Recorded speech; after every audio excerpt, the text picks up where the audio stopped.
Nearly 6 years ago, I was looking for a place to live in Malta. I saw a vivid blue door with matching window shutters set into pale limestone, and my first thought was, this is seriously cool garnish on a house. I moved on. Found somewhere to live. Settled in. And then I noticed that the garnish was everywhere. Different colors, different textures, different scales, but the same principle operating across the entire island. Something vivid, placed against something neutral, producing an effect that neither could achieve alone. It took me an embarrassingly long time to understand what I was actually looking at. Malta does not have more color than other places. I want to be precise about this, because the instinct when you first arrive is to think that it does. The doors are brighter. The sea is more turquoise.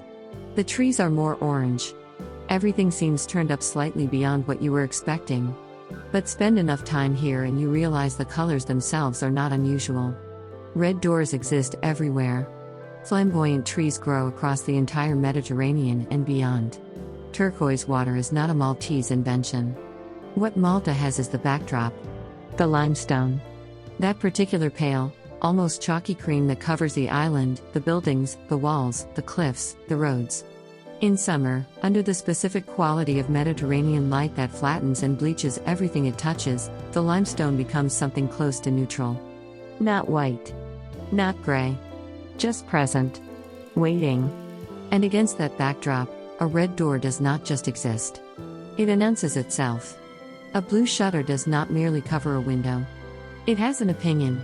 A flamboyant tree in full bloom against a Maltese summer sky is not scenery. It is an argument. Contrast requires a neutral. You cannot have contrast between two vivid things, they cancel each other out. What you need is something that recedes, that steps back, that provides the condition for something else to come forward.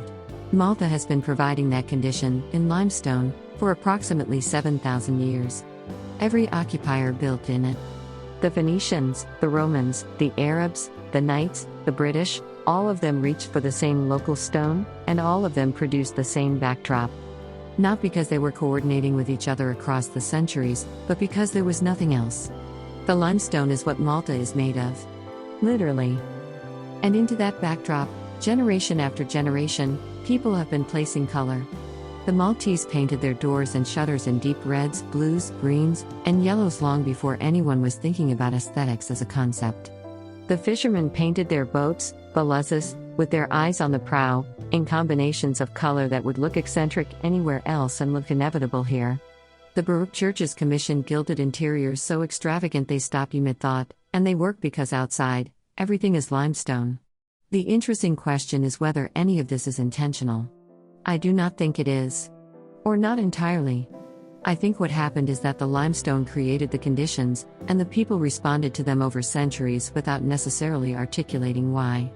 When you live against a neutral backdrop your entire life, your instinct is toward color. Not because you decided to be colorful, but because the backdrop makes color feel necessary. Natural. Like the correct answer to a question the landscape keeps asking. Which means Malta is not a colorful place that happens to have limestone buildings.